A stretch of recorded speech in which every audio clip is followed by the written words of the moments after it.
क्या आवाज आ रही? ओके। आयनिक इक्विलिब्रियम,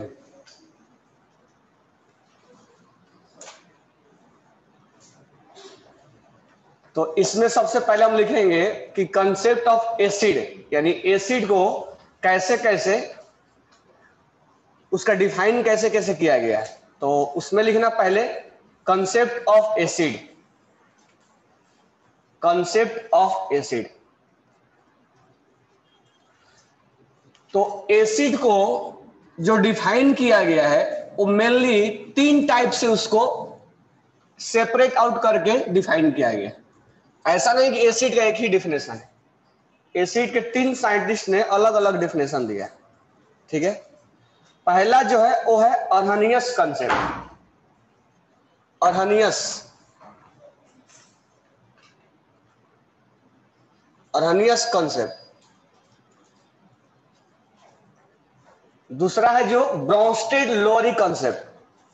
ब्राउनस्टेड, 2 साइंटिस्ट है, ब्राउनस्टेड लोअरी कंसेप्ट। और तीसरा जो है वो है लुइस एसिड बेस कंसेप्ट।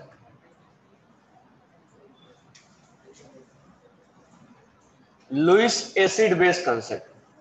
तो हम यहां एसिड को 3 टाइप से डिवाइड करेंगे, पहला अर्हनियस कंसेप्ट के द्वारा, दूसरा ब्राउनस्टेड के द्वारा, और तीसरा लुइस एसिड बेस कंसेप्ट के द्वारा।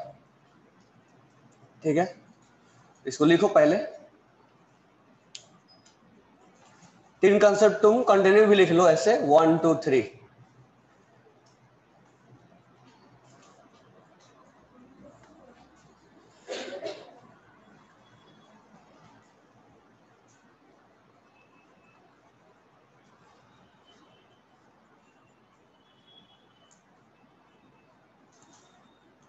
अब इसमें हम 1 बाय 1 सबका स्टडी करेंगे। पहला है अर्हनियस कंसेप्ट, तो लिखने के बाद नीचे फिर शेडिंग डालना, अर्हनियस कंसेप्ट,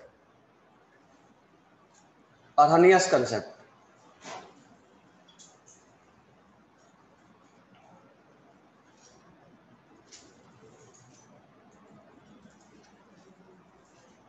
तो अर्हनियस कंसेप्ट में लिखना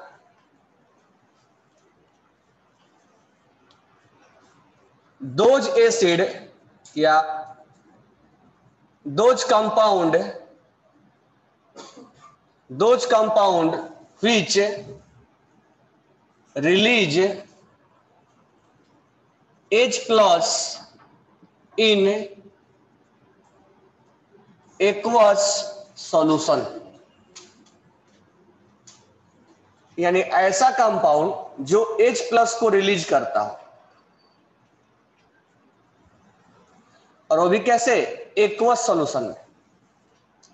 those compound which release H+ in aqueous solution,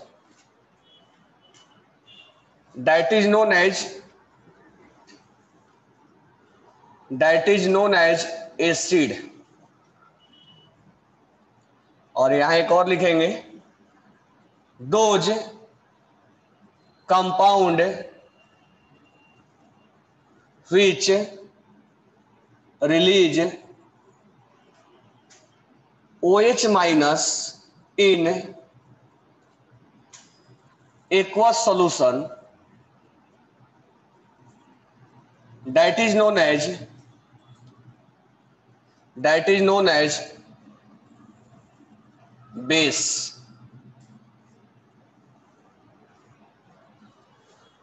तो जो हम अभी तक 9th 10th में डिफिनेशन पढ़ते थे कि जो एसिड H+ देता है, वो जो कंपाउंड H+ देगा वो एसिड होगा, जो OH देगा वो बेस होगा, वो अर्हनियस का दिया हुआ कंसेप्ट है। ठीक है, नीचे एग्जांपल लिखना, अगर Cl को पानी में डाल दिया गया, मैं यहां लिख रहा हूं एक्वस, ये विदाउट वाटर हम नहीं बता सकते, तो अर्हनियस में एक मतलब जो कंपाउंड लिया जाता है वो एक्वस लेना ही पड़ेगा। तो ये पानी में जाते H+ और Cl-, H+ रिलीज कर दिया, इसलिए ये एसिड होगा। एग्जाम्पल अगर बात करें NaOH, NaOH को अगर हम पानी में डाल देंगे तो ये Na प्लस और OH माइनस दे देगा। इस केस में ये बेस हो जाएगा। तो ये जो हम डिफिनेशन ऑलरेडी पढ़ते हैं वही वाला ये डिफिनेशन है।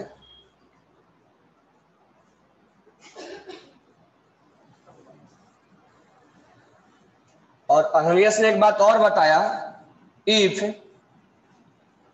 Acid and base are combine then salt will form, salt and water will form।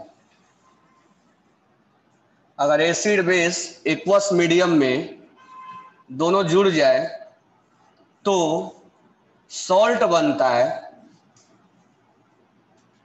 और ये वाटर बनता है।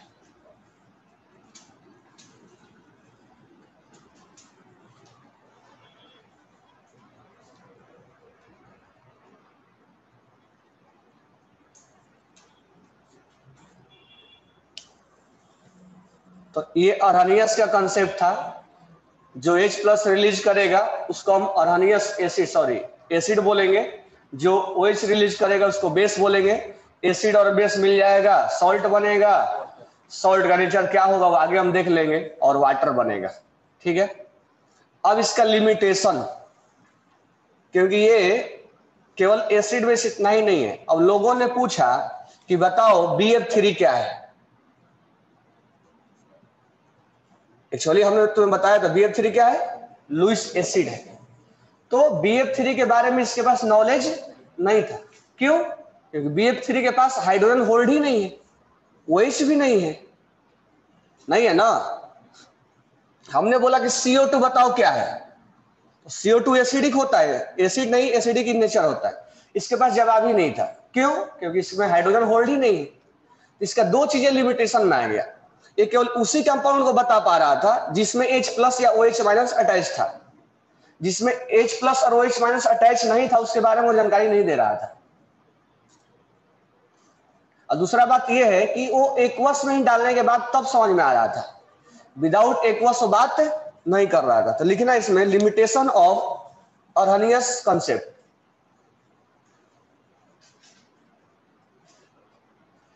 Limitation of Arrhenius concept, limitation of Arrhenius concept, limitation of Arrhenius concept. इसमें पहला पॉइंट लिखना,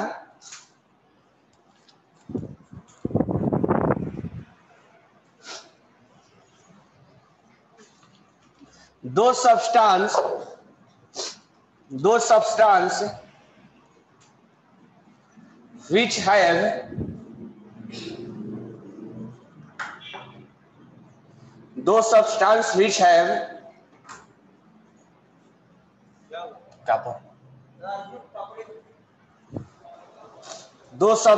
which have H plus or OH minus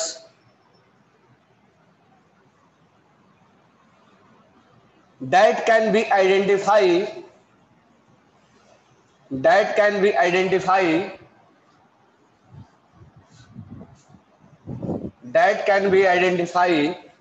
by Arrhenius concept.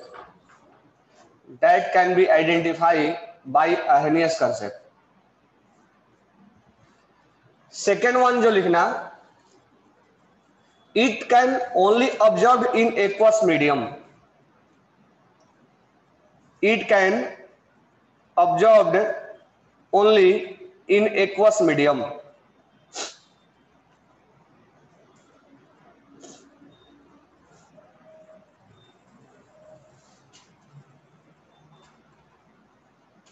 Next लिखना, according to Arrhenius theory,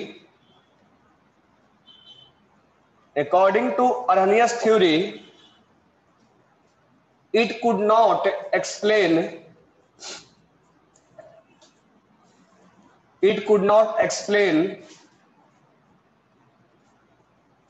acidic and basic nature of acidic and basic nature of, it could not explain acidic and basic nature of CO2, BF3, N2O, SO3। ये इसका limitation है, ठीक है। अब second one start करते हैं। तो अर्हनियस में केवल बस इतना ही था, जो H प्लस देगा और OH माइनस जो रिलीज करेगा वो एसिड और बेस होगा, सॉल्ट बनाता है। और ये केवल वाटर के अंदर हम बात किया करते हैं, दूसरे मीडियम में हम बात नहीं करते हैं। और तीसरा बात ये है कि जो कंपाउंड H प्लस और OH माइनस होल्ड करता है, हम उसी के बारे में जानकारी दे सकते हैं। जिसके पास H प्लस और OH नहीं है, उसके नेचर के बारे में हम नहीं बता सकते हैं इसके कंसेप्ट के अकॉर्डिंग। तो इस कंसेप्ट को दूर करने के लिए ब्रोंस्टेड आया। इसमें दो साइंटिस्ट है, ब्रोंस्टेड एंड लोअरी। तो दूसरा लिखना ब्रोंस्टेड एंड लोअरी कंसेप्ट। इसमें पहला पॉइंट लिखना, अब ब्रोंस्टेड एंड लोअरी में कोई एक्वस मीडियम नहीं लिया गया। ये नहीं कि हम एक्वस मीडियम ही लेते हैं। ब्रोंस्टेड एंड लोअरी, पेज नंबर निकाल लो 204, ब्रोंस्टेड एंड लोअरी कंसेप्ट। इसमें पहला लिखना those compound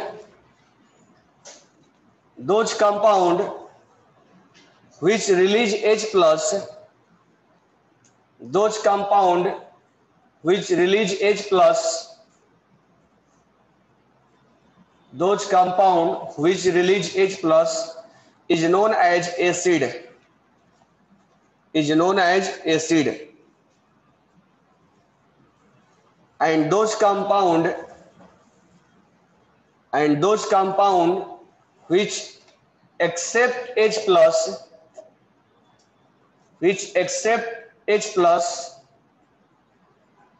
is known as base,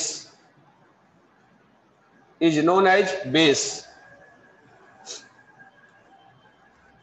is known as base। अब देखो यहां पर इसने H और OH के बारे में बात नहीं किया। तो ऐसा नहीं कि अर्हनियस गलत था, गलत नहीं था, वो लिमिटेशन में था।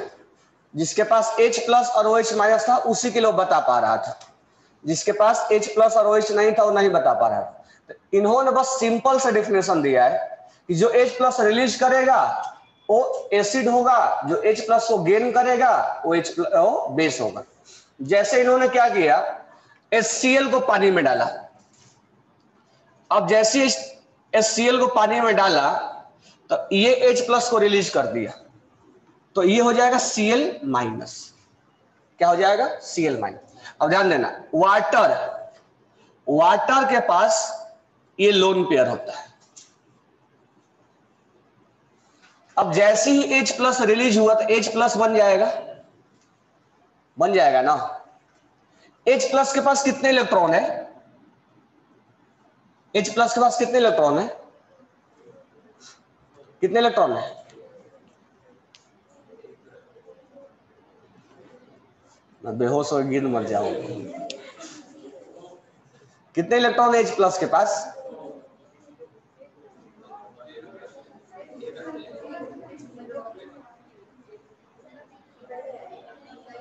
नहीं है ना।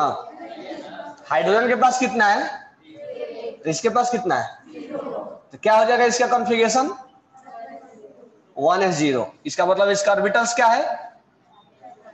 वैकेंट, खाली है ना। इसके पास एक इलेक्ट्रॉन होता है और एक है, और जीरो क्या होता है? जीरो न्यूट्रॉन होता है ना। अब इसके पास कितना इलेक्ट्रॉन? एक प्रोटॉन होगा और जीरो, इसलिए H प्लस को प्रोटॉन के नाम से भी जानते हैं क्योंकि इसके पास एक ही प्रोटॉन है। तो तुम कई बार मैं बताया हूं, प्रोटोनोइक एसिड, डाइप्रोटोनोइक, ट्राइप्रोटोनोइक, मोनोप्रोटोनोइक। प्रोटोनोइक मतलब मोनो मतलब एक H प्लस रिलीज कर रहा है, तो प्रोटोनोइक नाम क्यों आ रहा है? इसी वजह से, क्योंकि इसके पास एक प्रोटॉन है। डाइप्रोटोनोइक मतलब दो H प्लस रिलीज कर रहा है, तो उसके पास इसको प्रोटॉन बोला जाता है। अब ये जानना है यहाँ पे 1s0 है, इसका मतलब वैकेंट ऑर्बिटल है और उसमें वाटर अवेलेबल है, वाटर के पास है लोन पेयर, यहां पर है वैकेंट ऑर्बिटल, कौन सा बॉन्ड बन जाएगा इन दोनों में? Hydrogen bond. कौन सा बॉन्ड? Coordinate bond. ये लोन पेयर इसको क्या कर देगा? डोनेट कर देगा कि नहीं करेगा? अब ध्यान देना, तुम्हें मैं सिखाया था कि अगर कोऑर्डिनेट को फॉर्मल चार्ज में बदलना है तो कैसे बदलते हैं? एक्सेप्टर पे क्या लगाते हैं? एक्सेप्टर पे क्या लगाते हैं? ये पहले से प्लस है इसलिए लिखा मैंने। एक्सेप्टर पे क्या लगाते हैं? जो डोनर पे क्या लगाते हैं? एक्सेप्टर पे क्या होगा? माइनस। तो ये प्लस माइनस क्या हो जाएगा? अब ये क्या बन गया? H3O plus. आगे से ध्यान रखना, तो ये जो H प्लस रिलीज किया ये वाटर इसको गेन करेगा, अब गेन करके क्या बनेगा? ये H3O प्लस। क्लियर हो गया? ये कैसे बना? इसको हम बोलते हैं हाइड्रोनियम आयन। हाइड्रोनियम आयन, ये समझ में आया कैसे बना? वाटर H प्लस को अपना लोन पेयर डोनेट किया, कोऑर्डिनेट बॉन्ड बना, कोऑर्डिनेट बॉन्ड को हम फॉर्मल चार्ज में बदलते हैं, डोनर पे प्लस एक्सेप्टर पे माइनस, प्लस और माइनस कैंसिल हो गया क्योंकि पहले से प्लस था, इस पे प्लस आ गया, इसको हम बोलेंगे H3O प्लस। H प्लस को क्या बोलते हैं?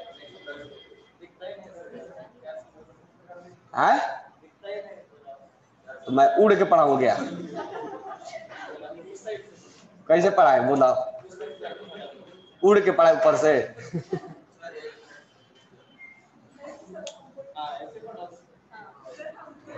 भाई लिखूंगा कहां से? लेफ्ट से। देखो यहाँ पे ये वाटर है, H प्लस रिलीज कर दिया, ठीक है, ये क्या बना? Cl minus.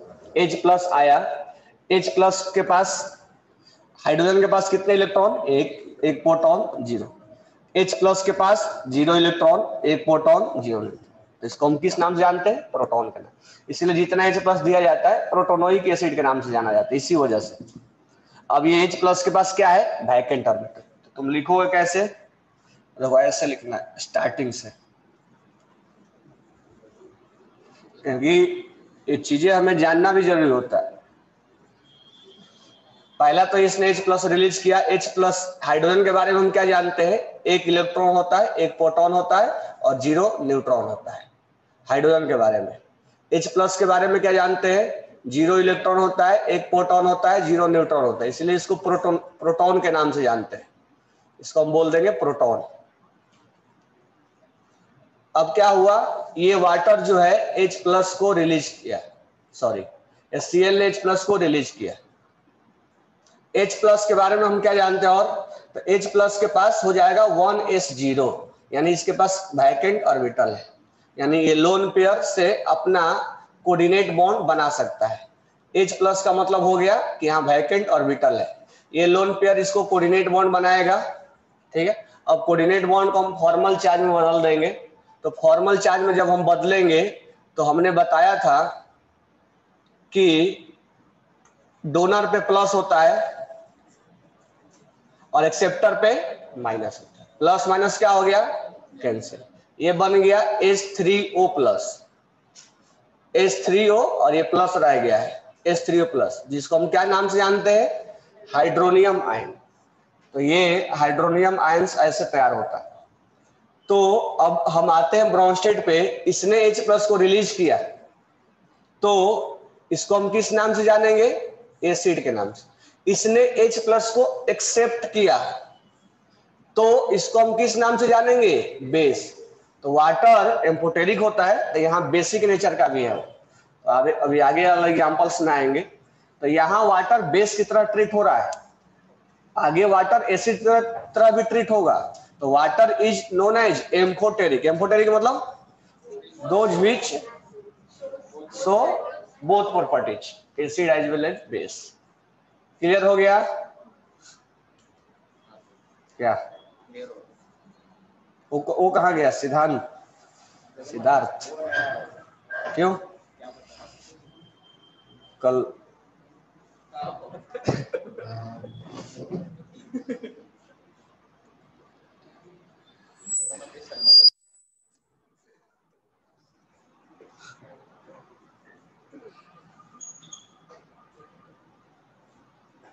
रूम किराए पे लग गए?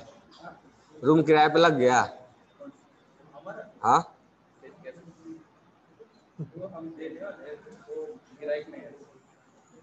ढूंढ के लाओ कहीं से।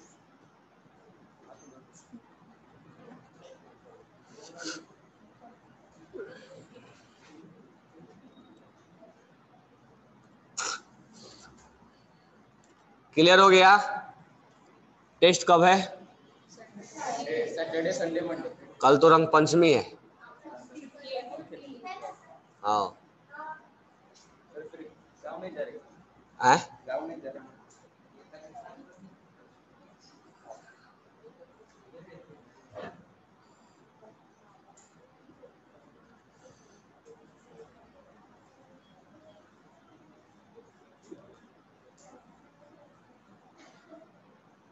लिख लिए?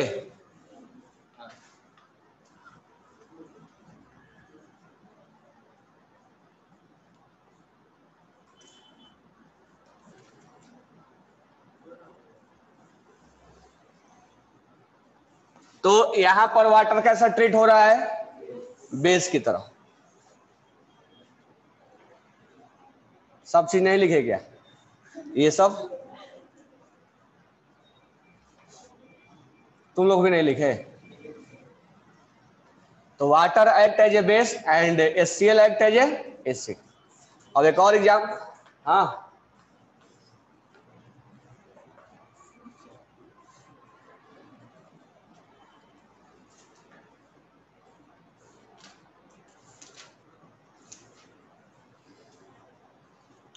हटा दो।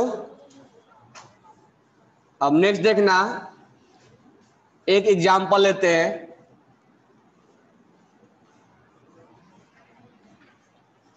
अगर हम बात करें अमोनिया,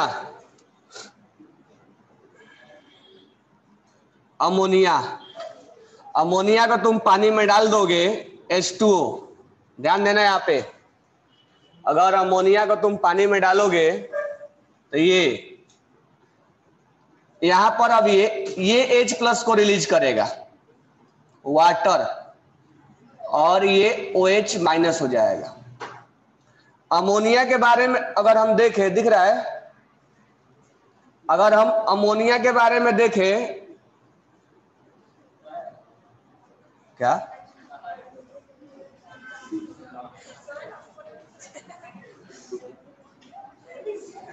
तो लोग आगे बैठो, पीछे बैठोगे तब दिखेगा।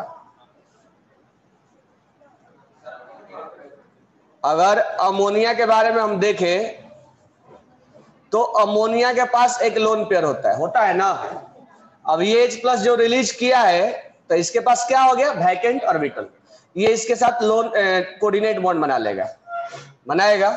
अब हम फॉर्मल चार्ज में अगर हम बदले तो फॉर्मल चार्ज में अगर हम बदलते हैं इसको तो यहां है प्लस। हम जानते हैं एक्सेप्टर पे क्या लगता है? प्लस। और डोनर पे क्या, एक्सेप्टर पे माइनस और डोनर पे प्लस। ये प्लस और माइनस क्या हो जाएगा?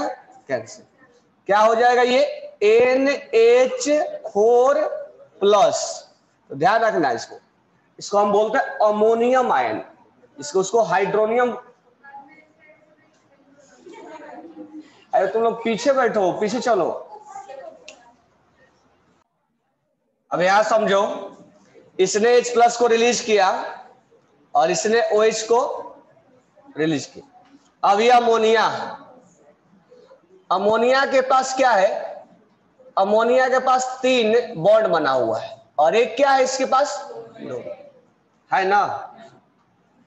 अब ये H+ को ये एक्सेप्ट करेगा जो इसने रिलीज किया है, तो ये H+ के साथ कोऑर्डिनेट बॉन्ड बनाएगा क्योंकि यहां वैकेंट ऑर्बिटल है। जब बॉन्ड बनाएगा तो तुम्हें मैं फॉर्मल चार्ज में सिखाया हूं क्या, एक्सेप्टर पे माइनस, डोनर पे प्लस। अब ये प्लस और माइनस एक ही एटम पर है तो कैंसिल आउट हो जाएगा।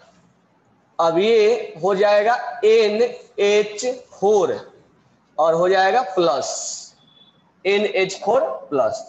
तो ये बार बार तुम्हें नहीं करना है, मैं बस एक एक एग्जाम्पल तुम्हें बस बता दे रहा हूं कि ये कैसे बनेगा। NH4 प्लस और ये हो जाएगा OH माइनस। तो इसको हम बोलते हैं हाइड्रोनियम आयन। हाँ, अमोनियम आयन, अमोनियम आयन। अब इस केस में अगर हम देखेंगे तो मैं तो ये तो केमिकल बॉन्डिंग से तुम्हें रिलेट करके बताया, तो कैसे बना होगा ये भी और ये भी, कैसे कोऑर्डिनेट बॉन्ड बना होगा ये, ठीक है। और ऐसे भी देखोगे तो नाइट्रोजन पे प्लस लगने का मतलब क्या हो गया, कार्बन बन गया। कार्बन कितना बॉन्ड बनाया है, 4। तो यहां से यहां अगर तुम डायरेक्ट अब देखोगे तो ये H प्लस को एक्सेप्ट किया है। तो एक दो बार मैं तुम्हें बता दिया ये चीजें कि ये कैसे केमिकल बॉन्डिंग में बॉन्ड बना हुआ है। यहां से यहां तुम देखोगे तो ये H प्लस को क्या किया है, रिलीज किया है। यही बार बार तुम्हें देखना है। और यहां से यहां देखोगे तो ये H प्लस को एक्सेप्ट किया है, गेन किया है। यहां से यहां देखोगे तो ये H प्लस को रिलीज किया है। जब ये रिलीज करेगा तो ये अपने आप को एसिड कहलाएगा, जब ये गेन करेगा तो ये बेस कहलाएगा। तो यहां से यहां तुम्हें बस देखना है, यहां 3 हाइड्रोजन है, यहां 4 हाइड्रोजन आ गया, यानी एक गेन किया है। यहां 2 हाइड्रोजन था, यहां 1 हाइड्रोजन है, इसका मतलब एक लूज किया इसने। तो एक गेन और लूज ही लिखो, H प्लस को इसने लूज किया है और H प्लस को गेन किया है। तो इस तरह से बेस हो जाएगा और ये एसिड हो जाएगा।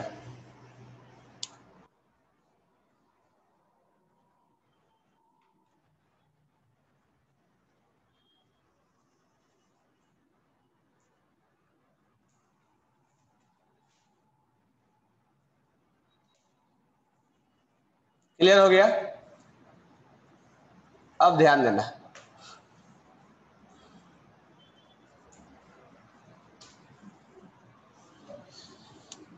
अब अगर इसको हम बेस बोलते हैं, ये बेस है, तो इसका जो कंजुगेट है, मतलब इसके जो पेयर बना हुआ है, इसको हम कंजुगेटेड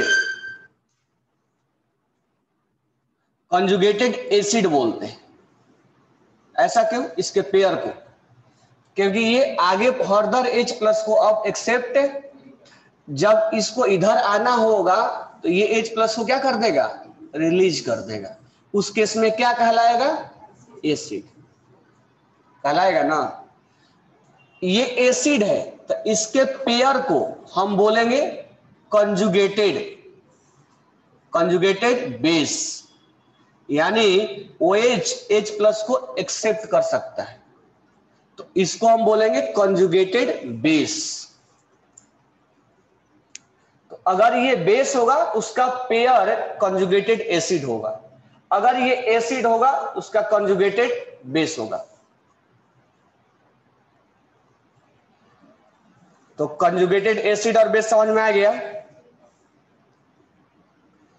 अब ध्यान देना, नेक्स्ट पॉइंट। अब इस कंसेप्ट से हम आयंस के बारे में भी जानकारी ले सकते हैं। तो ये कंजुगेटेड एसिड कंजुगेटेड बेस समझ में आया, लिख लिए। अब नेक्स्ट ध्यान देना,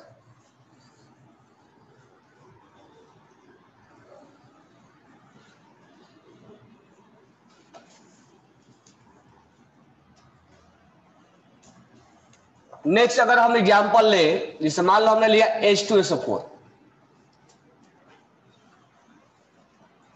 तो तुम्हें थोड़ा सा केमिकल बॉन्डिंग से मैं बता रहा हूं। H2SO4 सॉरी,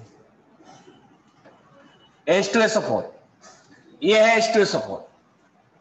पहले इसने H प्लस को ये मान लो बॉन्ड तोड़ा, क्योंकि इसमें इलेक्ट्रोनेगेटिविटी ज्यादा है इसलिए बॉन्ड टूट जाएगा। जब बॉन्ड टूटेगा तो ये दोनों इलेक्ट्रॉन कौन लेके जाएगा? ऑक्सीजन, और इस H प्लस को रिलीज कर देगा। एक तो इसका अपना इलेक्ट्रॉन था ही, और हाइड्रोजन वाला भी इलेक्ट्रॉन्स इसने ले लिया। दोनों इलेक्ट्रॉन्स मिलके एक नेगेटिव चार्ज क्रिएट किए, और इसको जो इसके पास एक इलेक्ट्रॉन था वो भी अब नहीं बचा हुआ है, इसीलिए ऑक्सीजन पे क्या चार्ज आता है? तो H2SO4 अगर पहला अपना इलेक्ट्रॉन्स रिलीज करेगा तो ये बनेगा, और इसका क्या हो जाएगा? HSO4, और चार्ज क्या होगा? माइनस। तो ये हो जाएगा HSO4 minus. By the way, अगर ये अपना दूसरा इलेक्ट्रॉन्स लूज करे, दोनों एक ही बार नहीं करेगा, 1 by 1 करेगा, तो ये अगर अपना दूसरा इलेक्ट्रॉन्स लूज करेगा तो फिर से वही कहानी, ये डबल बॉन्डो अगर ये दोनों इलेक्ट्रॉन्स ले लिया, क्योंकि मोर इलेक्ट्रोनेगेटिव है, तो ये हाइड्रोजन को यहां से बिना इलेक्ट्रॉन्स दिए बाहर निकाल देगा। तो ये अपना दूसरा इलेक्ट्रॉन्स को यहां से बाहर निकाल दिया, तो इसको हम बोलेंगे SO4 -2, जिसको हम सल्फेट आयंस के नाम से जानते हैं, और इसको बाइसल्फेट आयंस के नाम से जानते हैं। दिस वन इज बाइसल्फेट और दिस वन इज सल्फेट। अगर ये अपना अगला इलेक्ट्रॉन, देखो यहां पर मैं डायरेक्ट लिख रहा हूं, यहां स्ट्रक्चर के थ्रू है, अगर मैं यहां पर दूसरा इलेक्ट्रॉन्स को लूज कर दूं, दूसरा आइडन को लूज कर दूं, तो यहां बनेगा SO4 -2। अब मुझे बताओ कि यहां से यहां जाने में इसने H प्लस क्या किया है? इसने H प्लस गेन किया है कि लूज किया है? तो ये क्या कहलाएगा? एसिड। अब यहां से यहां जाने में ये क्या किया है? H प्लस क्या किया है? लूज किया है। ये क्या कहलाएगा? ये क्या कहलाएगा? एसिड कहलाएगा। कहलाएगा ना? अब ध्यान देना, ये इस कंडीशन में है, ये वाला जो, अगर मैं इसको HSO4 माइनस लिखूं और यहां पर रिएक्शन करवा दूं H प्लस के साथ, तो ये H प्लस को क्या कर सकता है? एक्सेप्ट, और H2SO4 भी बन सकता है।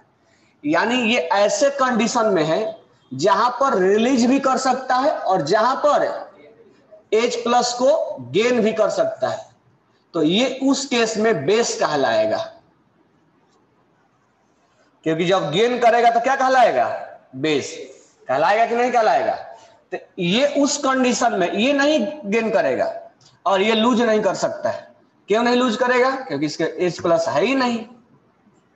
ये अगर पीछे से आओ, ऐसे अब आगे चले गए, यहां से यहां, यहां से यहां, तो ये जब आगे गए थे तो एसिड था, आगे गए थे तो एसिड था, और ये अब आगे फर्दर H प्लस को रिलीज नहीं करेगा।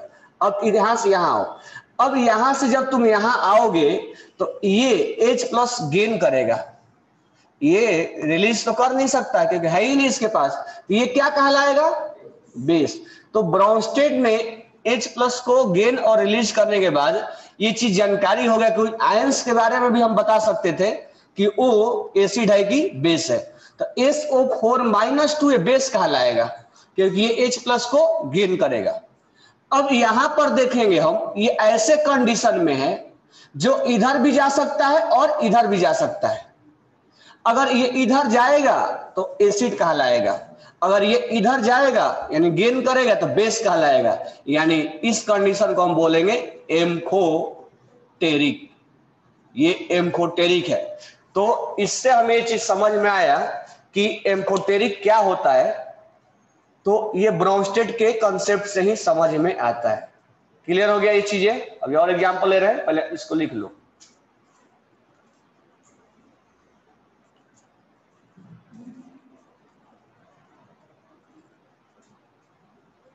तुम लोग आज आगे बैठ ही गए हो, कोई प्रॉब्लम है?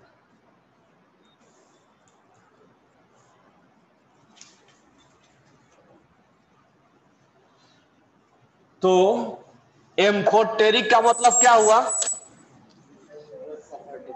जो लूज भी कर सकता और वैसे कंडीशन को हम बोलेंगे वो एम्फोटेरिक है।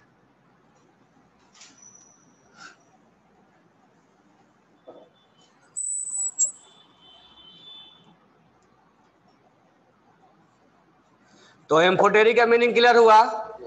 अब उससे पहले दो एग्जाम्पल जो हमने लिखवाया था अमोनिया और HCl वाला, उसमें हमने दोनों वाटर लिया था। तो तुम देखोगे HCl में water act as a base और अमोनिया में water act as a acid. तो डेट मीन्स वाटर को हम क्या बोलेंगे? एम्फोटेरिक। इसको लिखने के बाद स्टार डाल के लिखना कि वाटर इज ए एम्फोटेरिक, क्योंकि वो दोनों काम कर रहा है। तो जो दोनों काम करेगा, H+ को लूज भी करेगा और गेन भी करेगा, उसको हम एम्फोटेरिक के नाम से जानेंगे।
लिख लिए, स्ट्रक्चर भी बनाए H2SO4 का।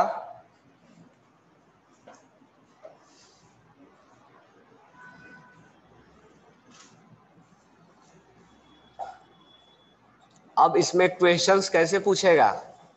क्वेश्चंस पूछेगा कि HSO4 minus act as A, तो तुम वहां पर ये चेक करोगे कि HSO4 माइनस या बाइसल्फेट आयंस एक्ट एज ए।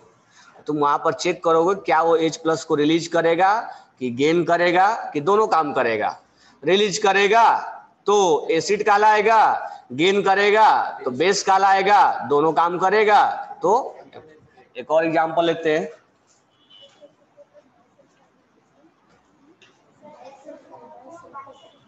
हाँ, SO4 को बाइसल्फेट आयंस बोलते हैं और HSO4 को बाइसल्फेट बोलते हैं और SO4-2 को सल्फेट आयंस बोलते हैं। क्लियर हो गया ना? अब एक और एग्जांपल ले लेते हैं।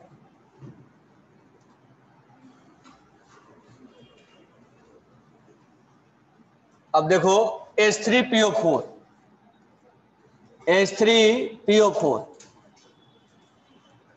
H3PO4 स्ट्रक्चर से बता दे रहा हूं मैं। H3PO4 यहां से ध्यान देना, H3PO4 का बॉन्ड ऐसे बनता है।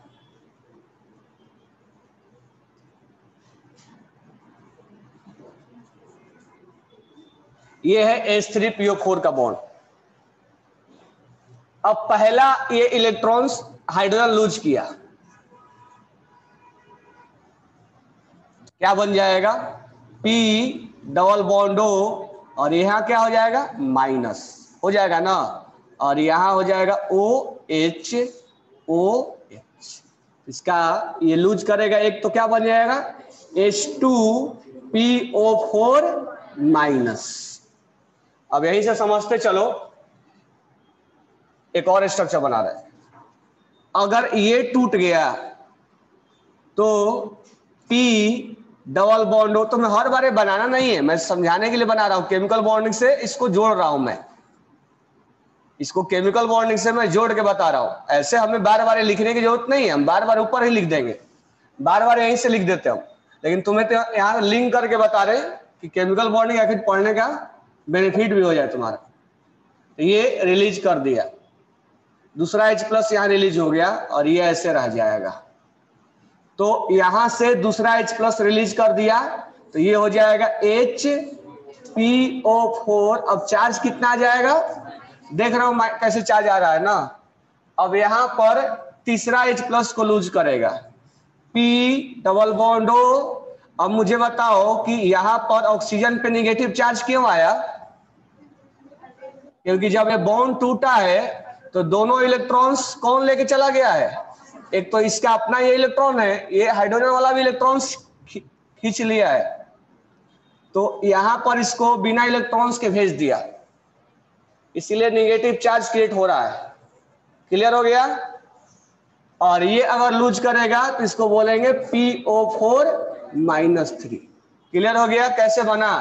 तो इतना चीजें मैं तुम्हें इतना बनाने की जरूरत नहीं है, ये मैं तुम्हें केमिकल बॉन्डिंग से रिलेट करवाया हूं।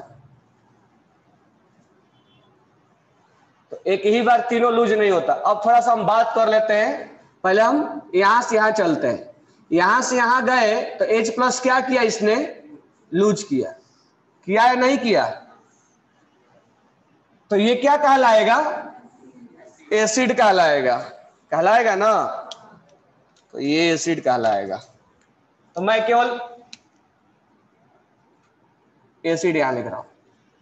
अब अगर यहां से यहां जाएगा तो इसने क्या किया, H प्लस लूज किया, तो ये क्या कहलाएगा, एसिड कहलाएगा। This one will be act as a acid. अगर यहां से यहां गया तो क्या कहलाएगा, H प्लस क्या कहलाएगा, लूज कहलाएगा। ये क्या कहलाएगा, एसिड। क्या ये H प्लस को लूज कर सकता है, क्या है ही नहीं। क्या गेन कर सकता ना, कर सकता। इसका मतलब this one is act as a, क्योंकि ये H प्लस को गेन करके ये बन सकता है। तो this one will be always, ये क्या H प्लस को गेन कर सकता है क्या, तो ये this one is always act as A और this one is always act as A. तो स्टार्टिंग वाला एसिड और लास्ट वाला बेस, बीच वाला दोनों। अब यहां से इसको अगर देखेंगे तो ये इधर भी H प्लस को गेन कर सकता है, कर सकता है कि नहीं कर सकता है। जब गेन करेगा तो ये बन जाएगा, यानी इसने H प्लस को अगर गेन किया इसने तो ये बन जाएगा। इसका मतलब इस केस में ये बेस का काम करेगा। एक केस में ये एसिड का काम कर रहा था और एक केस में बेस का काम कर रहा था। That means this one is act as a amphoteric. Clear हो गया। अब नेक्स्ट देखना, ये जो है दोनों काम, यहां से इधर जा रहा है एसिड, ये यहां से इधर भी जा सकता है। तो that means this one H plus को इसने गेन किया। गेन करने के बाद this one is act as a base, यानी ये एसिड भी है और ये बेस भी है। तो this one is act as a amphoteric, ये है amphoteric. This one will act as a amphoteric. तो स्टार्टिंग वाला एसिड ऑलवेज, लास्ट वाला बेस ऑलवेज, और बीच वाला जितने भी आएंगे वो सब के सब एम्फोटेरिक होंगे। यहां से इधर भी जा सकता है, इधर भी जा सकता है, ये यहां से इधर भी जा सकता है, इधर भी जा सकता है, लेकिन अब ये H प्लस को रिलीज नहीं कर पाएगा, है ही नहीं इसके पास। तो ये दोनों जो एक्ट करेंगे वो act as a amphoteric. Clear हो गया।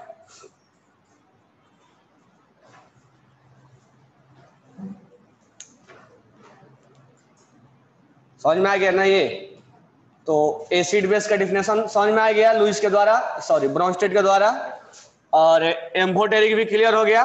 तो अब थोड़ा सा हम बात करते हैं ब्रॉन्स्टेड एसिड और ब्रॉन्स्टेड बेस के बारे में, क्योंकि वो थोड़ा सा बताया बस, तो आगे डिटेल में बात करते हैं उसके बारे में।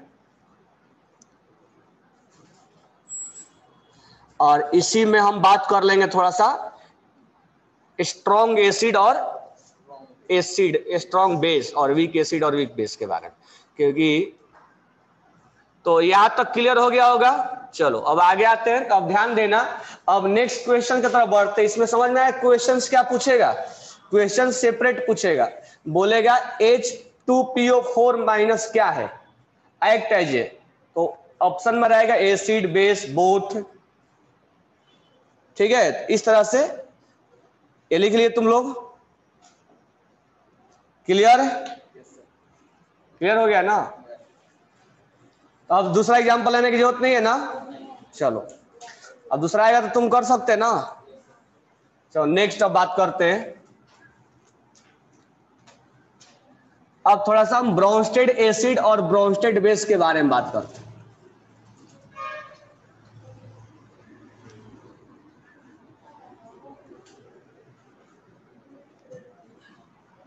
चलो वही वाला एग्जांपल लेते हैं, अमोनिया वाला।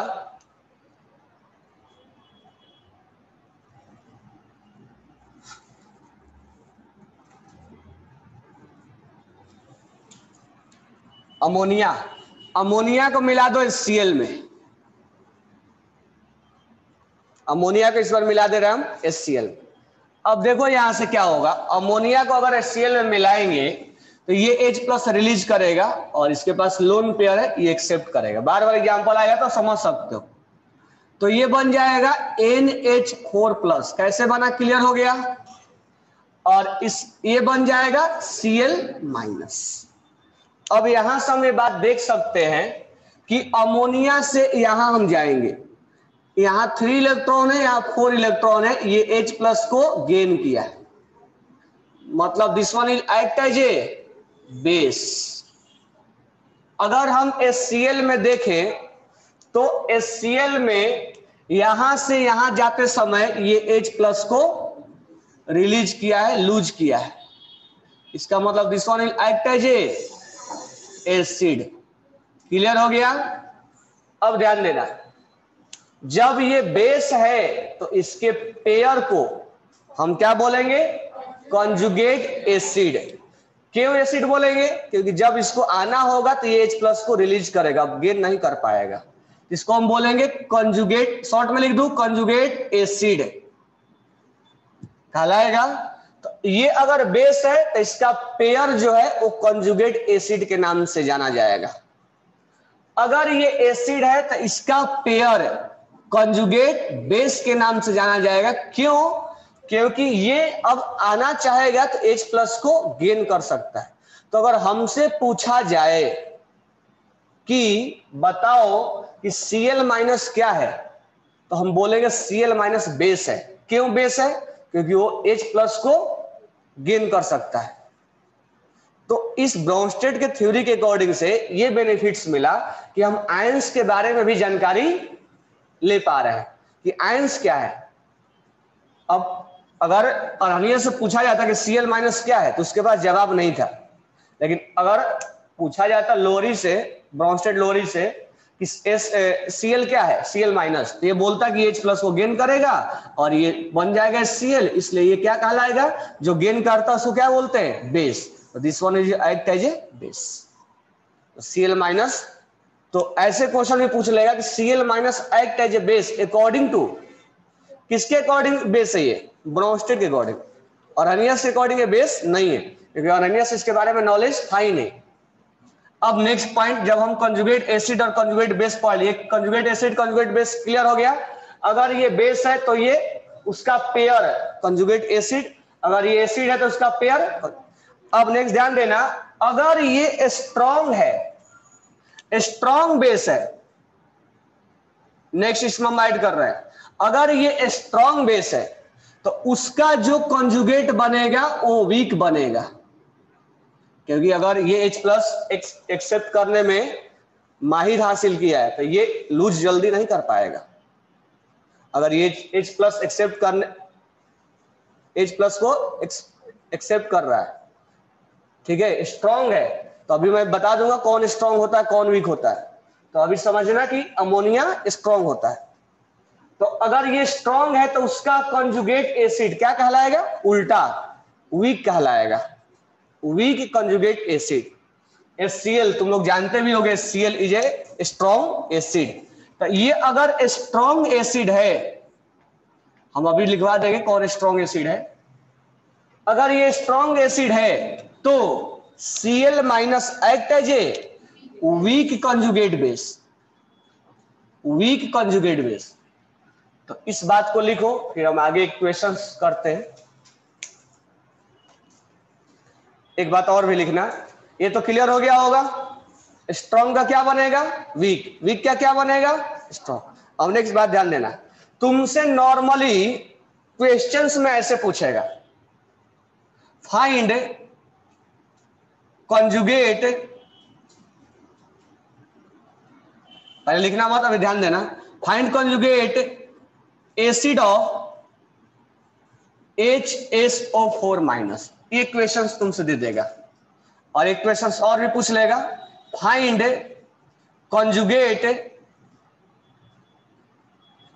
Conjugate base of HSO4 minus. ध्यान से समझना यहीं पर, कि उस बात पे तुम ध्यान नहीं दिए होगे। अगर बेस है, हमसे क्या पूछा है निकालने के लिए? कॉन्जुगेट एसिड पूछा है। हमसे क्या पूछा है? Conjugate acid. ये कॉन्जुगेट एसिड है मान लो, तो कॉन्जुगेट एसिड अगर निकालना है तो ये पहले से क्या होगा? बेस होगा, क्योंकि हमसे कॉन्जुगेट एसिड पूछा है निकालने के लिए, तो पहले से वो क्या होगा? बेस होगा। अभी अभी पढ़ाया HSO4 act as A both. इसका मतलब हमसे अगर ये कॉन्जुगेट एसिड पूछा है तो बताओ HSO4 को कैसा ट्रीट करोगे? क्योंकि जब एम्फोटेरिक आएगा तो तुम समझ में नहीं आएगा कि हम बेस माने कि एसिड माने। तो इसको हमें क्या मानना है? बेस, क्योंकि हमसे क्या पूछा है? Conjugate acid.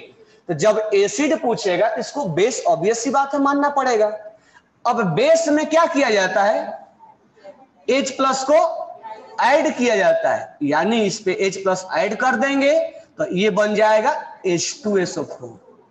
क्या ये बात समझ में आ रहा है? जब तुमसे कंजुगेट एसिड पूछेगा और जिसके बारे में दिया जाएगा तो तुम उसको कैसा ट्रीट करोगे? बेस की तरह। और बेस H प्लस क्या करता है? एक्सेप्ट करता है।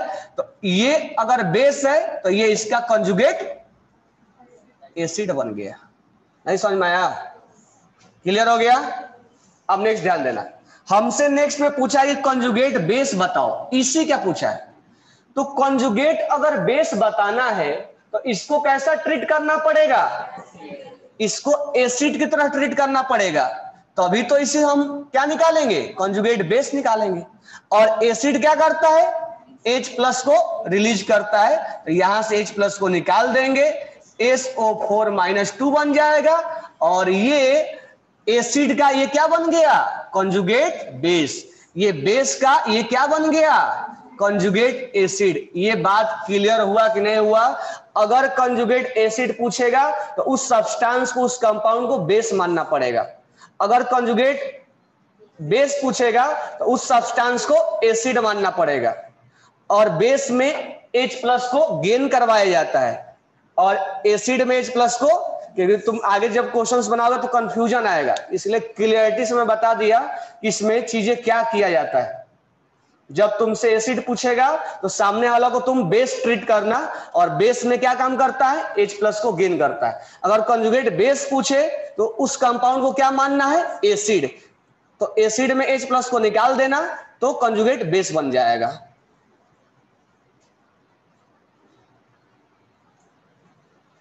क्या क्लियर हो गया?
लिख लिए?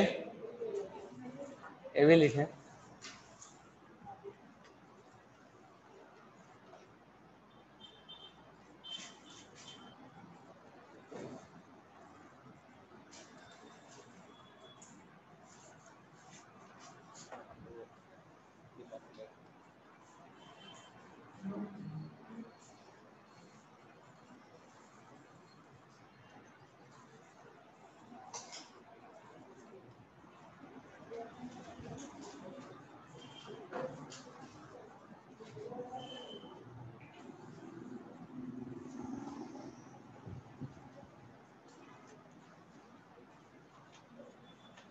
देखो जहां पर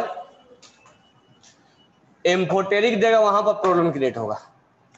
जहां पर मान लो Cl दिया, इसका कंजुगेट बेस पूछा, इसमें तो ऑब्वियस सी बात H प्लस को गेन करेगा नहीं, ये तो H प्लस को क्या करेगा, रिलीज ही करेगा। वहां पे प्रॉब्लम नहीं होगा, प्रॉब्लम होगा यहाँ पे। तो अगर कंजुगेट बेस पूछेगा तो इसको एसिड की तरह ट्रीट करके H प्लस को निकाल देना है, उल्टा समझ के उसको जो भी काम करना होगा एसिड और बेस के साथ। बेस गेन करता है और एसिड रिलीज करता है। क्लियर हो गया होगा। तो स्ट्रॉन्ग और वीक, स्ट्रॉन्ग और वीक,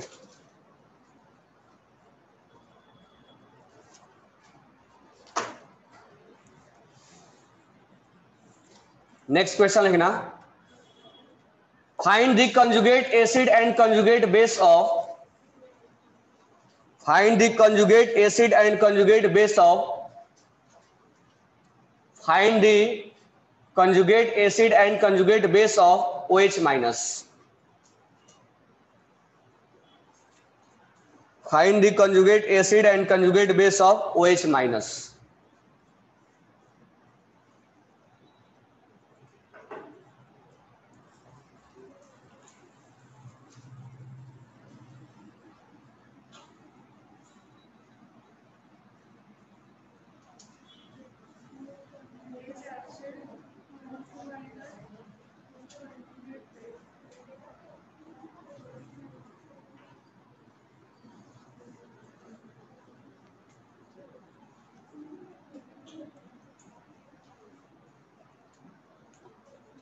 क्या है आंसर? हाँ, OH माइनस है। OH माइनस का हमें निकालना है कंजुगेट एसिड, इसको कैसा ट्रीट करना पड़ेगा, बेस की तरह, और बेस H प्लस क्या करता है, गेन, ये बन जाएगा H2O। तो H2O is conjugate acid of OH minus. अब हमें OH माइनस को बनाना है कंजुगेट बेस, तो बेस बनाना है तो इसको कैसा ट्रीट करना पड़ेगा, एसिड, और एसिड क्या करता है, अगर ये OH रिलीज कर दिया ये चार्ज क्या हो जाएगा, -2, ये हो जाएगा -2। तो O-2 is conjugate base of OH minus. अब तुमसे पूछा जाएगा कि OH minus act as acid या बेस, बोथ। ये मत सोचना है कि OH होता है एसिड, ये एसिड भी है और बेस भी है। कैसे, ये H प्लस को गेन भी कर सकता है, H प्लस को रिलीज भी कर सकता है। तो इस तरह से अर्हनियस कंसेप्ट पढ़ने के बाद हमें आयंस के बारे में भी जानकारी मिलने लग गया कि आयंस कैसा ट्रीट हो रहे थे। हाँ, ब्राउनस्टेड, ब्राउनस्टेड पढ़ने के बाद ये भी जानकारी मिलने लग गया कि आयंस कैसे ट्रीट हो रहे थे। क्लियर हो गया। चलो, तो इससे पहले कुछ आगे अभी बढ़े तो पहले स्ट्रॉन्ग के बारे में हम बात कर लेते हैं। स्ट्रॉन्ग एसिड, स्ट्रॉन्ग एसिड के बारे में बात कर लेते हैं, ताकि तब जब तुम कंजुगेट एसिड और बेस बताओगे तो स्ट्रॉन्ग का उल्टा वीक लिखना है, हमेशा अपोजिट लिखना है। स्ट्रॉन्ग होगा तो वीक बनेगा, वीक होगा तो स्ट्रॉन्ग बनेगा। ठीक है, तो हम थोड़ा सा स्ट्रॉन्ग एसिड के बारे में बात कर लेते हैं, क्योंकि बाकी जितना भी एसिड होगा वो वीक होगा। तो लिखना strong acid,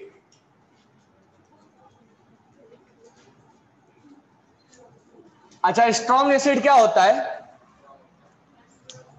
strong acid strong होता है, अच्छे से H+ लूज करता है? कई बार तुम लोगों को बताया हूं, पानी में कोई चीज डिजोल्व किया जाता है तो हो सकता है कि वो 100, अभी अभी केमिकल में पढ़ के आए, हो सकता है वो पानी में 100% डिजोल्व नहीं हो।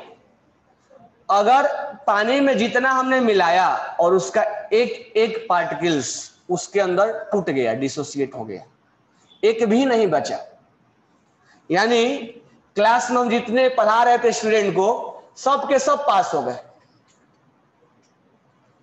यानी अल्फा क्या आया 1 या अल्फा 100%। अभी अभी अल्फा के बारे में बताया था। तो मान लो हमने 50 पार्टिकल्स लिया और 50 के 50 पानी में ब्रेक हो गए, एक भी, जैसे मान लो हमने HCl 50 लिया तो एक भी HCl बचा नहीं होगा, सब के सब H+ और Cl- में टूट गया होगा। उसको हम बोलते हैं स्ट्रॉन्ग एसिड, जो 100% डिसोसिएट हो। ठीक है, जो 100% क्या हो, डिसोसिएटेड हो। यानी इस केस में अल्फा क्या आएगा 1, अल्फा आएगा 1, डिग्री ऑफ डिसोसिएशन 1 आएगा, यानी जितना हमने लिया पार्टिकल्स वो ब्रेक हो गए, that is known as strong acid. ठीक है, अब स्ट्रॉन्ग एसिड के कैटेगरी में जो सबसे पहले हम लिखेंगे वो लिखेंगे HClO4,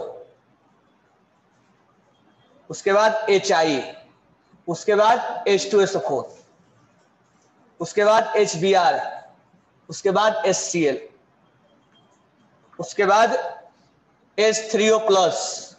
ये बाउंड्री लाइन है, यहां तक स्ट्रॉन्ग माना जाता है, यहां तक स्ट्रॉन्ग माना जाता है। इसके बाद ये रेफरेंस पॉइंट है, इसके बाद अब वीक चालू हो जाएगा। HNO3, H3PO4, HF, HNO2, CH3COH acetic acid, H2CO3 carbonic acid, H2S sulphur dioxide, sorry dihydrogen sulphur, NH4+, C6H5OH phenol, HCN hydrogen cyanide, H2O ethanol. यहीं तक लिखो। तो ये जो है सब स्ट्रॉन्ग नहीं है, हम इसको यहां तक स्ट्रॉन्ग मानते हैं।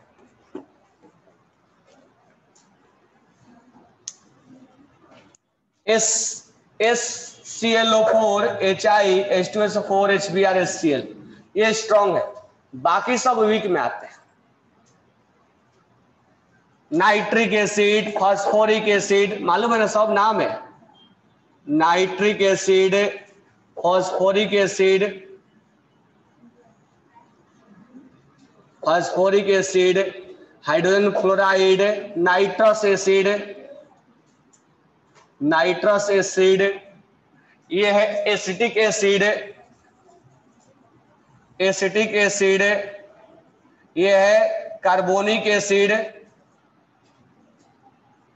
इसका तो नाम बताया ही अमोनियम, ये है फिनॉल, ये है हाइड्रोजन साइनाइड, हाइड्रोजन साइनाइड, ये है वाटर, ये इथेनॉल। तो यहां तक स्ट्रॉन्ग माना जाता है। HClO4 hydrochloric acid,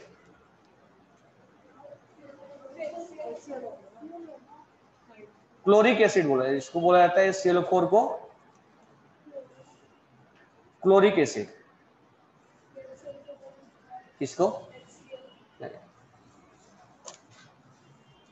hydrochloric acid ये है, और इसको बोला जाएगा क्या HClO4 को। कई बार तुम्हें पीरियोडिक टेबल में आया था, क्या बोलते इसको,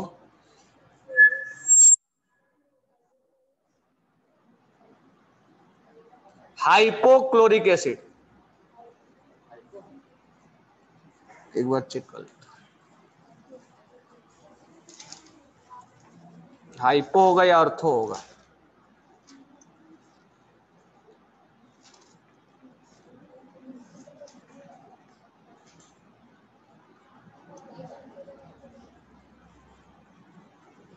पर क्लोरिक एसिड कई बार आता है ये पर क्लोरिक एसिड। HClO4 को बोलेंगे पर क्लोरिक एसिड। दिमाग से पर क्लोरिक एसिड।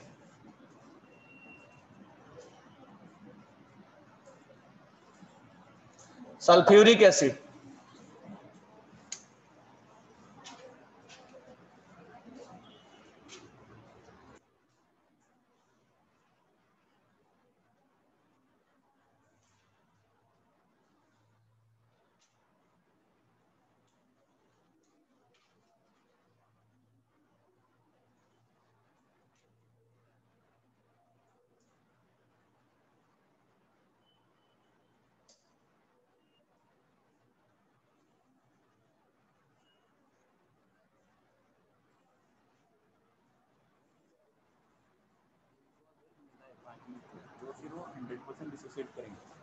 सबको नहीं, इसके पहले HCl तक 4 2 4 5 5 स्ट्रॉन्ग में आता है। HClO4 HI H2SO4 HBr HCl, बाकी सब वीक में आएगा।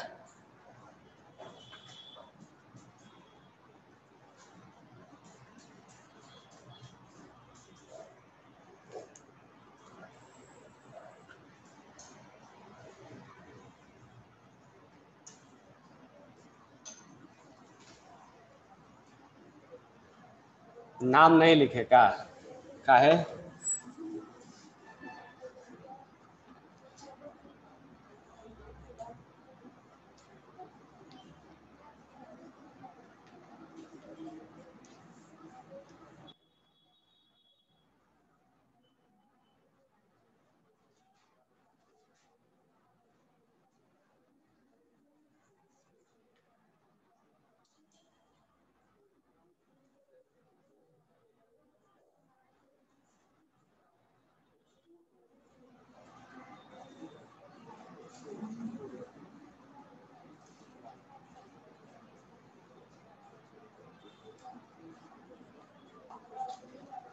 इससे तुम आइडिया लगा सकते हो कि स्ट्रॉन्ग है तो उसका कंजुगेट एसिड क्या बनेगा? वीक बनेगा। अब बेस के बारे में लिखो, स्ट्रॉन्ग बेस, ये लिख लिए।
लिख लिए। अब नेक्स्ट लिखना स्ट्रॉन्ग बेस।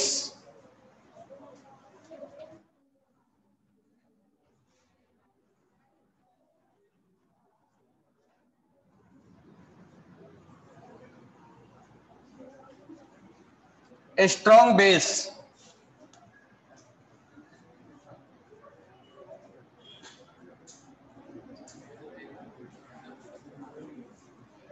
Strong base. तो देखो स्ट्रॉन्ग बेस एस ब्लॉक वाले मेटल, एस ब्लॉक के मेटल जितने भी बनाते हैं हाइड्रोक्साइड, वो सब स्ट्रॉन्ग होता है। जैसे लिथियम छोड़ दो, लिथियम वीक होता है।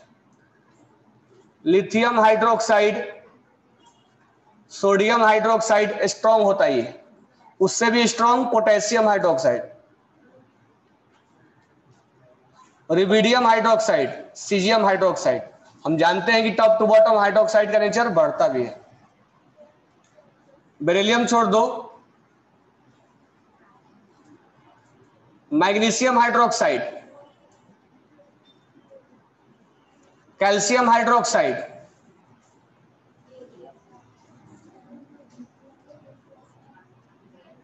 Strontium hydroxide, barium hydroxide. ये टॉप टू बॉटम हाइड्रोक्साइड का नेचर और इंक्रीज होता है और ये सब स्ट्रॉन्ग में ही आते हैं। स्ट्रॉन्ग ये भी है, उससे ज्यादा स्ट्रॉन्ग ये है, तो स्ट्रॉन्ग के कैटेगरी सब है पूरा। लेकिन अगर डी ब्लॉक के एलिमेंट्स बनाए,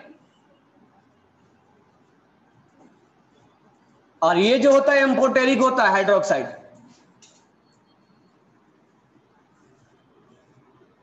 अगर डी ब्लॉक का मेटल अगर हाइड्रोक्साइड बनाते हैं, जैसे आयरन हाइड्रोक्साइड, ये सब वीक होता है। डी ब्लॉक एलिमेंट जितना भी बनाएंगे, कॉपर, आयरन, कोबाल्ट, ये सब वीक होगा। एस ब्लॉक वाला स्ट्रॉन्ग होगा, और पी ब्लॉक वाला तो नॉन मेटल होता है, तो एसिडिक नेचर का होता है, तो हम उसके बारे में बात ही नहीं करेंगे। तो एस ब्लॉक वाले स्ट्रॉन्ग होते हैं। साथ ही साथ एक दो और भी लिखेंगे हम। अमोनिया स्ट्रॉन्ग बेस है। Ammonia is a strong base, जबकि फॉस्फीन PH3 वीक बेस है। फॉस्फीन इज ए, इसको बोलते हैं phosphine is a weak base. Phosphine act as a weak base. तो इस स्ट्रॉन्ग और वीक से हमें क्या आइडिया लगेगा? तो स्ट्रॉन्ग और वीक से जो हमें आइडिया लगेगा इस बात में कि कॉन्जुगेट क्या बनेगा, स्ट्रॉन्ग बनेगा कि वीक बनेगा, कैसा बनेगा, तो ये आगे हमें इसका रिक्वायरमेंट पड़ेगा। अच्छा, नेक्स्ट क्वेश्चन अगर पूछा जाएगा कि क्या ब्रोंस्टेड एसिड किस मीडियम में डाल के ऐसा रिएक्शन करवाया जाता है, तो हम बोलेंगे एक्वस मीडियम और नॉन एक्वस मीडियम, यानी दोनों मीडियम में हम रिएक्शन उसको ऑब्जर्व कर सकते हैं। तो लिख लेना इसमें, लेकिन अरनियस केवल एक्वस मीडियम में काम करता था। ब्रोंस्टेड लोअरी थ्योरी लिखना point, Bronsted Lowry theory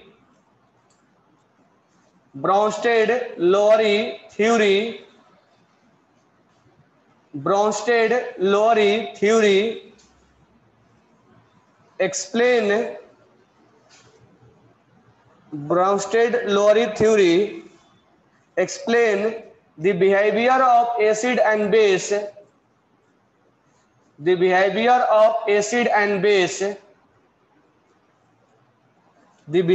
of acid and base, in both aqueous and non-aqueous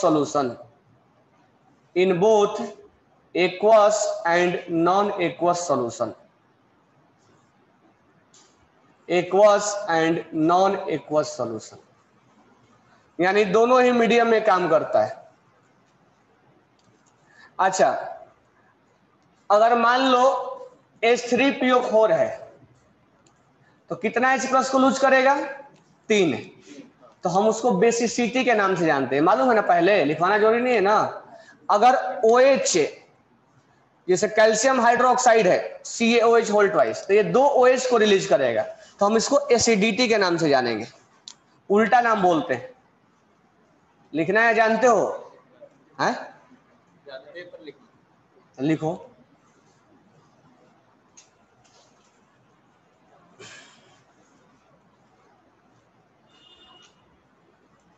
basicity of H3PO4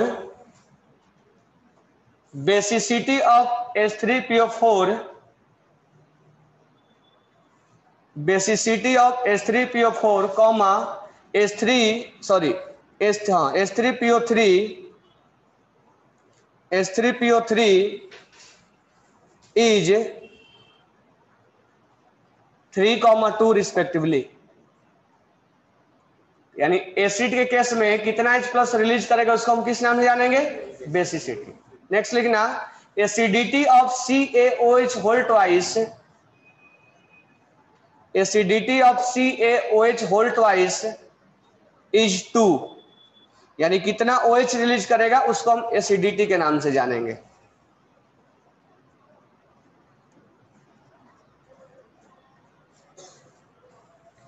कितना H प्लस रिलीज करेगा उसको बेसिसिटी के नाम से जानेंगे, और कितना OH रिलीज करेगा उसको हम एसिडिटी के नाम से जानेंगे।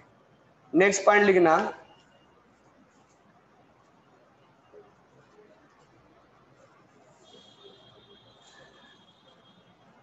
Bronsted base, Bronsted base, Bronsted base act as a base, Bronsted base act as a base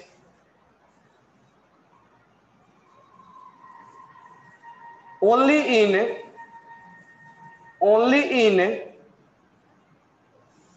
presence of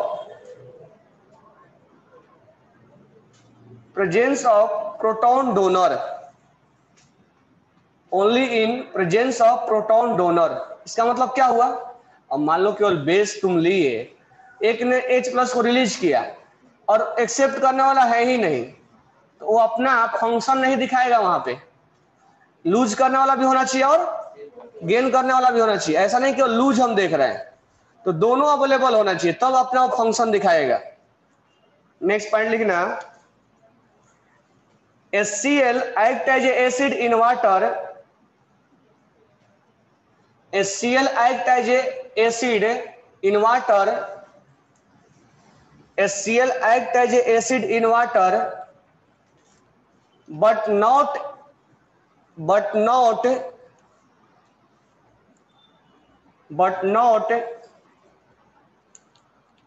in benzene, but not in benzene,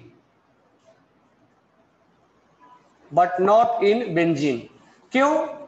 HClH plus अपना जब रिलीज किया तो वाटर H प्लस को gain कर लिया, लेकिन benzene के अंदर, बेंजीन में क्या है? बेंजीन के अंदर ये बेंजीन है, ये H प्लस को ये एक्सेप्ट नहीं कर पाएगा, तो इसलिए उस केस में वो एसिड अपना नहीं दिखाएगा। ठीक है, अब वॉल्यूम निकालो। तो कल के क्लास में हम पढ़ाएंगे ये लुईस एसिड बेस। उससे पहले ब्रोंस्टेड के कुछ हम क्वेश्चंस करते हैं, क्योंकि ये क्वेश्चंस करने इंपॉर्टेंट है। तो पेज नंबर निकालो कंसेप्चुअल, कंसेप्चुअल में निकालो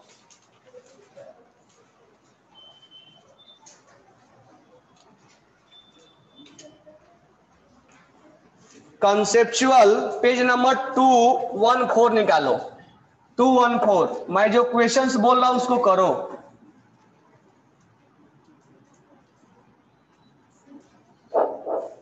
फर्स्ट, सेकेंड, थर्ड, फोर्थ, 5,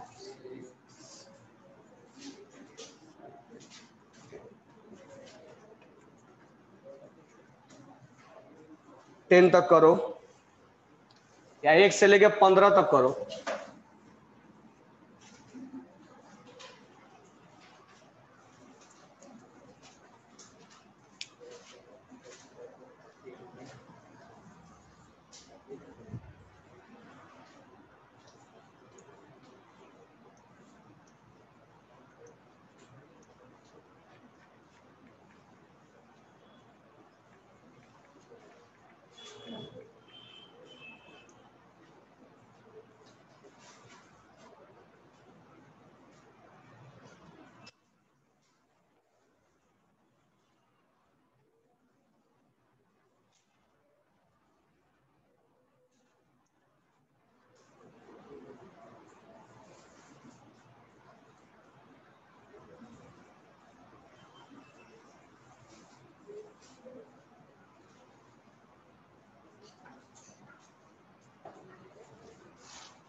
कौन सा क्वेश्चन है? Which are the following used as a differentiating solvent for acid. अभी अभी इस कंसेप्ट को लिखवाया।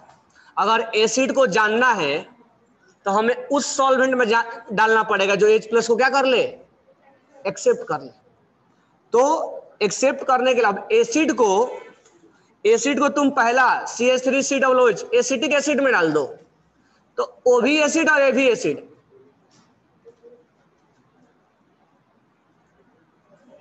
आंसर क्या दिया इसका?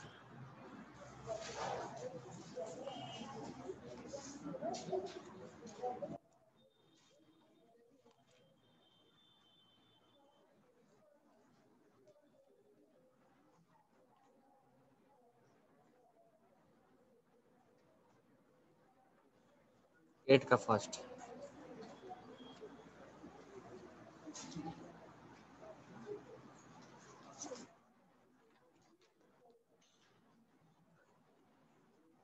अमोनिया HClO4 है और ये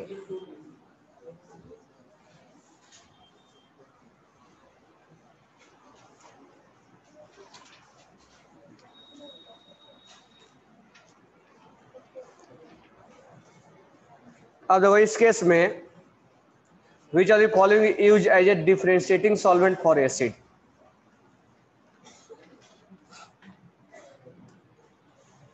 अब सॉल्वेंट के तौर पे हम एसिड को अगर डिफरेंशिएट करना है तो हमें वीक एसिड वाला सॉल्वेंट लेना पड़ेगा।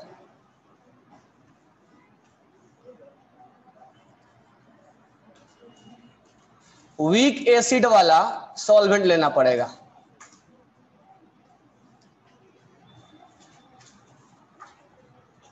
वीक एसिड वाला इसलिए लेंगे क्योंकि मान लो स्ट्रॉन्ग को डाले, ठीक है, तो उसके साथ ये रिएक्शन ना करे और उसमें वो अपना H प्लस जल्दी से रिलीज कर सके, ये इसको रिलीज नहीं करने देगा। इसलिए सॉल्वेंट के तौर पे हम एज ए वीक एसिड लेते हैं।